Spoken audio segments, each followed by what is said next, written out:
One, two, three, start. A careful reading of the policy contained in letter dated 9-10-2003 shows that with a view to strengthen and rationalize the staffing pattern, the Ministry of Railways had undertaken review of certain cadres. The basis of the review was functional, operational, and administrative requirements of the railways. The exercise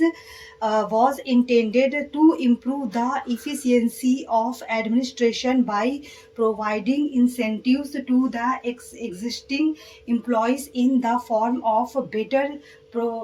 promotional avenues and at the same time requiring the promotees to discharge more one-rush duties. The policy envisaged that additional post becoming available in the higher grades as a sequel to restructuring of some of the cadres should be filed by promotion or by considering such of the employees who satisfy the conditions of eligibility, including the minimum period of service and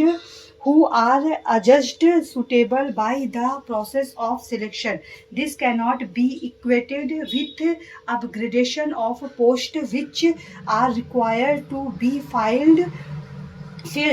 by placing the existing incumbents in the higher grade without subjecting them to the rigor of selection. In view of the above discussion, we hold that the Railway Board did not commit any illegality by directing that the existing instructions with regard to the policy of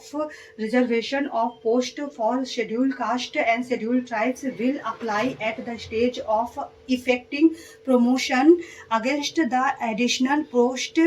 and the tribunal committed serious illegality by striking down para 14 of letter dated 9-10-2003. Before parting with this aspect of the case, we consider it necessary to reiterate the settled legal position that matters relating to creation and abolition of post formation and structuring oblique restructuring of cadres,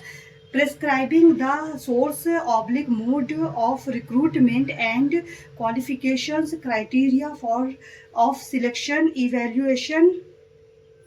of service records of the employees fall within the exclusive domain of the employer. What steps should be taken for improving efficiency of the administration is also the preserve of the employer. The power of judicial review can be exercised in such matters only if it is shown that the action of the employer is contrary to any constitutional or statutory provision, or is patently arbitrary, or is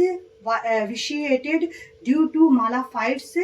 The court cannot sit in appeal over the judgment of the employer or ordain that a particular post be filled by direct recruitment or promotion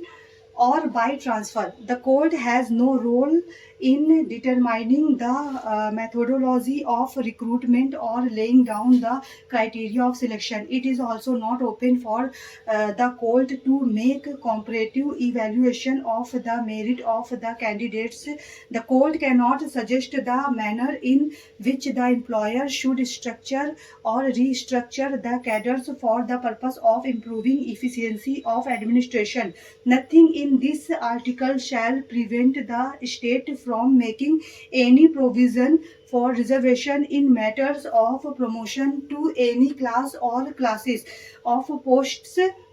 in the services under the state in favor of the scheduled castes and scheduled tribes which